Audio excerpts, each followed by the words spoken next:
Hello, everyone. Thank you for tuning in. These are the lesser known news stories of the Ukraine war for June 30th, 2025. And these are a lot of the stories that you probably won't see in a lot of the major news sources. Anyway, let's just begin. So, the first story today, the Ukrainian demining coalition raises over $100 million. And this story comes from a press release from the Ministry of Defense of Ukraine, which explains that donations made to the Ukraine Demining Capabilities Coalition have exceeded 93 million euros, which is equivalent to about $109.6 million, and that is just within this year alone. The Ukraine Demining Capabilities Coalition was established in February of last year so that countries could join the coalition and contribute to the demining work that is needed to clear Ukrainian territories of landmines that were planted by the Russian invaders. And I believe it consists of 23 countries, and all of them that I saw were European countries except for Japan. Japan was the only non-European country to be part of this coalition. Lithuania and Iceland are among the most consistent contributors, but other countries of the coalition are that include Poland, Denmark, and the UK. So that will definitely, I think, be a big asset to the Ukrainian sappers who work to clear these landmines or risk their lives every day to clear Ukraine of landmines that have been planted by the Russians. It will definitely, this money will help them with their work. So anyway, moving on to the next story. Russian footage shows capture of a Ukrainian village in Donetsk. So over the weekend, the Ministry of Defense of Russia posted a video on its RuTube page, which is basically the Russian YouTube, of the capture, or as they put it, the liberation of the village of Novonikolayevka, which is in Ukraine's Donetsk Oblast, which is now that part of Donetsk is referred to as the Donetsk People's Republic, which was illegally established by the Russians. It's not legally recognized by most countries around the world. But according to the video's description, small Russian mobile units were able to enter and capture the village after identifying weaknesses in Ukraine's defense forces around the settlement. And the Russians also claimed that they, as they put it, began a methodical cleansing of the territory to capture the settlement.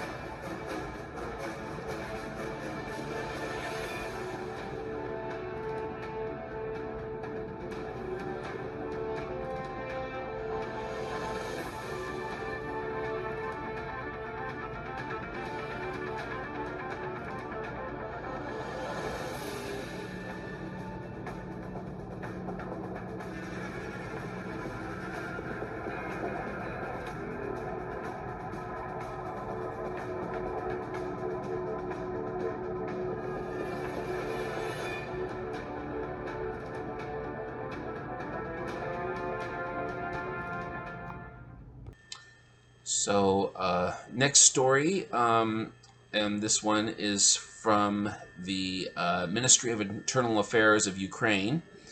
They announced that Germany has pledged to provide airspace detection systems to Ukraine. And actually, this was announced during a recent meeting between Ukrainian and German delegates. But what these electronic monitoring systems are able to do is they're able to monitor the airspace over Ukraine to help protect public and critical infrastructure, to warn against airstrikes that are targeting these facilities, so that the Ukrainian defenders can take measures to protect the facilities and to destroy the Russian missiles, drones, other aerial assaults that might be coming from Russia. And so, and the event where this announcement was made, it also included an exhibition which showcased Russian equipment that had been captured during the war by the Ukrainian military. So, next we have a story from the Security Service of Ukraine. And during it was a meeting known as the Fair Play Conference. Ukrainian General Serhiy Namyuk announced, or he stated that almost 15,000 sanctions have been imposed against Russian individuals and legal entities since the start of Russia's full-scale invasion of Ukraine in 2002.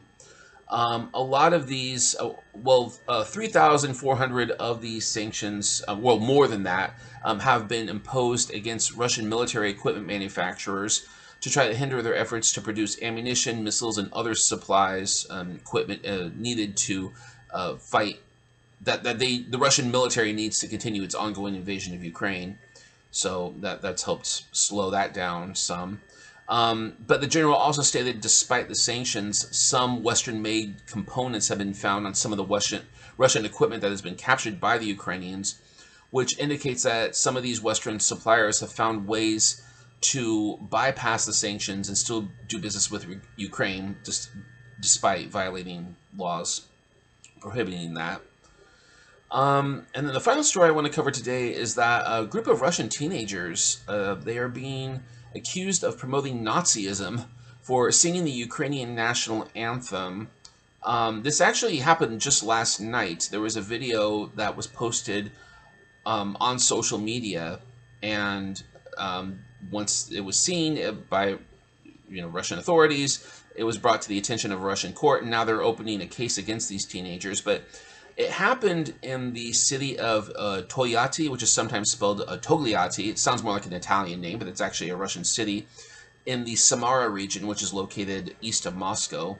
But they gathered in Victory Park there, and they sang the national anthem, and now they're being accused of violating a law that prohibits the performance of musical works containing signs of the rehabilitation of Nazism, because Ukraine continues to push this false narrative that that Russia continues to push this false narrative that Ukraine is promoting Nazism, that it is a state, it is a Nazi state, and that must be destroyed, that its government is fascist and everything, and of course it's all lies. But anyway, that is all for the news today. If you like this video and want to see more of this content, please like and subscribe, and I will catch you all next time. Have a nice day. Take care. Bye.